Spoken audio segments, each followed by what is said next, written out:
নমস্কার দর্শক, সংবাদ আবির্ভাবের গুরুত্বপূর্ণ সংবাদে আপনাদের সকলকেই স্বাগত। আমরা দেখছি দিন দিন কিন্তু পশ্চিমবঙ্গে কংগ্রেসের জমি পোক্ত হচ্ছে। একটা শক্ত মজবুত জায়গায় কিন্তু কংগ্রেস উঠে আসছে ওপরের দিকে। তার কারণ হচ্ছে কংগ্রেসের শীর্ষস্থানীয় নেতৃত্বরা কিন্তু পশ্চিমবঙ্গের প্রতি তারা কিন্তু দায়বদ্ধতা দেখাচ্ছেন, তারা ঝাঁপিয়ে পড়েছেন। আজকে যেটা আমরা দেখলাম সেটা হচ্ছে শিলিগুড়িতে কংগ্রেসের প্রেসিডেন্ট শ্রী মল্লিকার্জুন খাড়গে তিনি একটি বিশাল জনসভা করেন এবং সেই বিশাল জনসভায় কিন্তু বিরাট রেসপন্স পাওয়া গেছে। সাধারণ মানুষ কিন্তু উপচে পড়েছিল।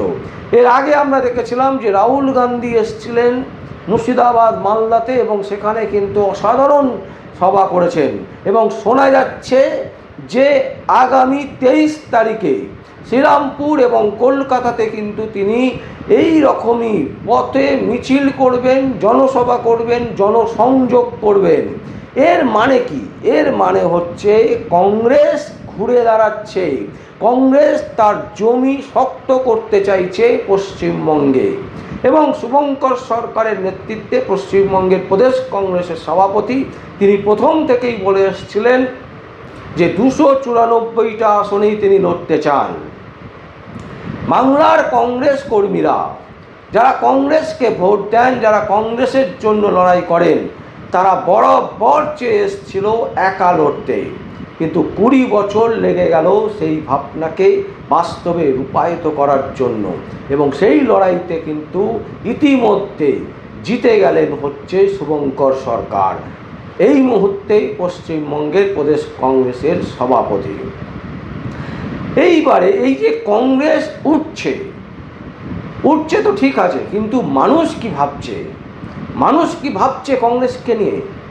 দর্শক, আমরা আপনাদের সামনে একটি সংবাদ দেখাতে চাই, যে সংবাদটা কিন্তু বিস্ফোরক, যে সংবাদটার কিন্তু বিরাট গুরুত্ব আছে এই মুহূর্তে। পশ্চিমবঙ্গের নিরিখে তো অবশ্যই, সারা ভারতবর্ষের নিরিখে এই মুহূর্তে কিন্তু একটা বিরাট খবর, যে খবর কিন্তু চাঞ্চল্য সৃষ্টি করেছে মোদী সরকারের বিরুদ্ধে। আর সেখান থেকেই কি মনে হচ্ছে না যে কংগ্রেসকে নিয়ে ভাবতে শুরু করবে এবারে মানুষ? কংগ্রেসকে নিয়ে ভাবা শুরু করে দিয়েছে। তাদের দলের লোকেরা যেভাবে তারা সরে গেছিল সেইভাবেই তারা কিন্তু এগিয়ে এসছে। এইবারে যে রিপোর্ট সামনে আসছে মোদী সরকারের বিরুদ্ধে, এই রিপোর্ট যত বেশি প্রচার হবে তত বেশি দিন দিন কিন্তু মোদী সরকারের থেকে সাধারণ মানুষ মুখ ফেরাতে শুরু করবে। এবং মুখ ফিরিয়ে যাবে কোথায়? যাবে কিন্তু কংগ্রেসের দিকে। কারণ তৃণমূল কংগ্রেসকে মানুষ দেখে নিয়েছে। গত 15 বছরে তৃণমূল কংগ্রেস পশ্চিমবঙ্গে কিভাবে দুর্নীতি করেছে, আপামর জনগণের টাকা কিভাবে লুট করেছে, সাধারণ মানুষকে কিভাবে ভিখিরি বানিয়েছে, সাধারণ মানুষের থেকে কিভাবে টাকা লুট করেছে, কয়লা থেকে পাথর থেকে রাস্তা থেকে বাথরুম টয়লেট পর্যন্ত যেভাবে টাকা লুট করেছে, তাতে কিন্তু রাজ্য সরকারের বিরুদ্ধে সাধারণ মানুষ বিরক্ত পড়ে রইল। বিজেপির যে রিপোর্ট এসছে সামনে, সেই রিপোর্ট চমকে দেওয়ার মতো।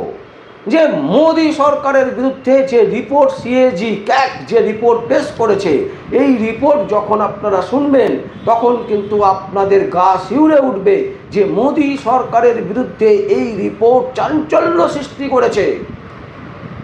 তাহলে কাকে আমরা ভোট দেব? ভাবতে শুরু করবে বাংলার মানুষ তথা সারা ভারতবর্ষের মানুষ। কংগ্রেস ছাড়া বিকল্প কিছু মনেই হবে না। আসুন দর্শক, আমরা ভনিতা না করে আমরা বলি আসলে কি ঘটনা ঘটেছে। 9-6 কেন্দ্রের বিজেপি সরকারের মোদির 15 মন্ত্র 54,282 কোটি খরচের কোনো হিসেব দেয়নি। কি বলা হচ্ছে? বলছে সিএজির রিপোর্ট, সেই রিপোর্ট ফাঁস হয়েছে। সিএজি বলছে 2024-2025 অর্থবর্ষের সাম্প্রতিক অডিট রিপোর্টে কেন্দ্রীয় সরকারের 15টি মন্ত্রকের অধীনে 54,282.32 54,282.32, 54,282.32 কোটি টাকার ব্যয়ের কোনো ইউটিলাইজেশন সার্টিফিকেট বা ইউসি ব্যবহারের প্রমাণপত্র না থাকার বিষয়টি প্রকাশ্যে এনেছে। এই রিপোর্টটি কেন্দ্রীয় সরকারের আর্থিক স্পষ্টতা ও দায়বদ্ধতা নিয়ে বড়সড় প্রশ্ন তুলে দিয়েছে। বিপুল আর্থিক অসংগঠিত 31শে মার্চ 2025 পর্যন্ত হিসেব অনুযায়ী মোট 33,973টি ক্ষেত্রে খরচের কোনো শংসাপত্র জমা পড়েনি, যার মোট পরিমাণ হচ্ছে 54,282.32 কোটি টাকা। দর্শক, এই টাকার অঙ্ক আপনারা ভাবুন, 54,282.32 কোটি টাকা, যে টাকার কোনো হিসেব মোদি সরকারকে দেয়নি এবং কোনো রকমের অডিট এখনো পর্যন্ত করতে পারেনি। তার মধ্যে বলা হচ্ছে আবাসন ও নগর উন্নয়ন মন্ত্রক সর্বাধিক 18,272.91 কোটি টাকার হিসেব এখনো পর্যন্ত মেলেনি। উচ্চশিক্ষা দপ্তর 14,359.76 কোটি টাকার কোনো শংসাপত্র এখনো পর্যন্ত জমা পড়েনি। এই যে বিপুল অঙ্কের টাকার যে দুর্নীতি, যে হিসেব এখনো পর্যন্ত কেন্দ্রীয় সরকারের মোদি সরকার দিতে পারেনি বা দেয়নি, যার ফলে কেন্দ্রীয় সরকারের যে সদিচ্ছা এবং দায়বদ্ধতা, সেই দায়বদ্ধতা নিয়ে প্রশ্নচিহ্ন তুলেছে কংগ্রেস এবং সেই দায়বদ্ধতা নিয়ে প্রশ্নচিহ্ন তুলেছে সিএজি। সিএজি হচ্ছে একটি কোম্পানি যারা একেবারে সঠিকভাবে সাবমিট করে বিভিন্ন সরকারি যে রিপোর্ট, সেই রিপোর্ট সাবমিট করার যে এখতিয়ার সেটা হচ্ছে ক্যাগের।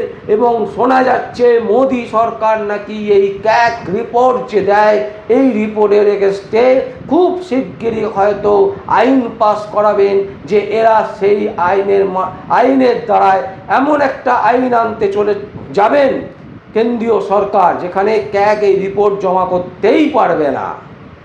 দর্শক, আমরা পরের যে বক্তব্যটা বললাম সেটা হবার চান্স খুব কম, কারণ তার আগেই কিন্তু শোরগোল পড়ে গেছে, রীতিমতো তোলপাড় হয়ে যাবে সারা ভারতবর্ষ।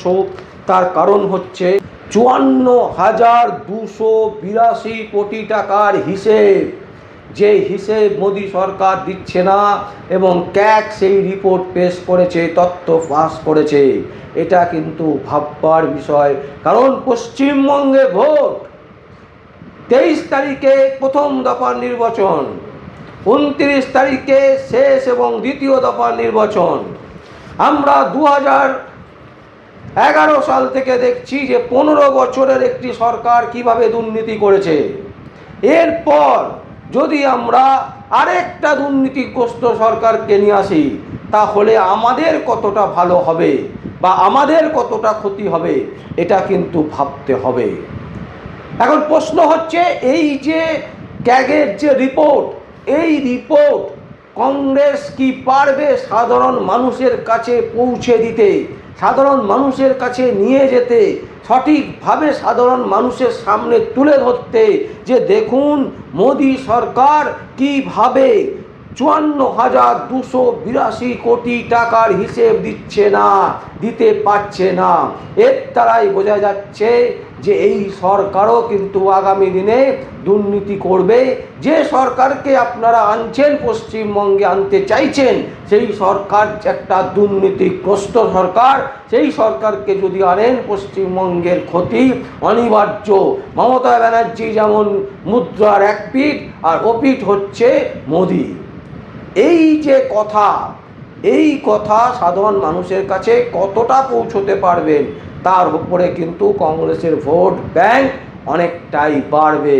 এবং অনেকটাই কমবে। এবং আমরা মনে করি এর আগেও আমরা যে সমীক্ষা আপনাদের সামনে তুলে ধরেছিলাম এবং আগামী 23 তারিখে প্রথম দফার ভোটের পর আমরা আরও একটি সমীক্ষা আপনাদের সামনে তুলে ধরব।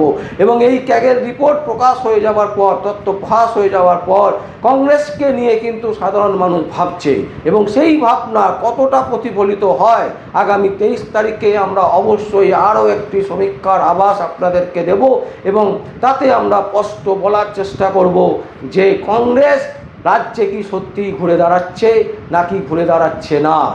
দর্শক, আমরা এই সংবাদ আপনাদের সামনে তুলে ধরলাম, কিন্তু ভাবতে হবে যে একজন দুর্নীতিগ্রস্ত সরকারকে সরিয়ে আরেকটা দুর্নীতিগ্রস্ত সরকারকে কি আমরা আনবো, এই কথাটা ভাবতে হবে। আমরা সেই সংবাদই আপনাদের সামনে তুলে ধরলাম। যদি আপনাদের কোনো বক্তব্য থাকে, কোনো কমেন্টস থাকে, অবশ্যই আপনারা কমেন্ট বক্সে কমেন্ট করবেন। আর দেখতে থাকুন পরবর্তী সংবাদ আবির্ভাবে। আমার নাম বিশ্বজিৎ পাল, সংবাদ আবির্ভাবের জন্য।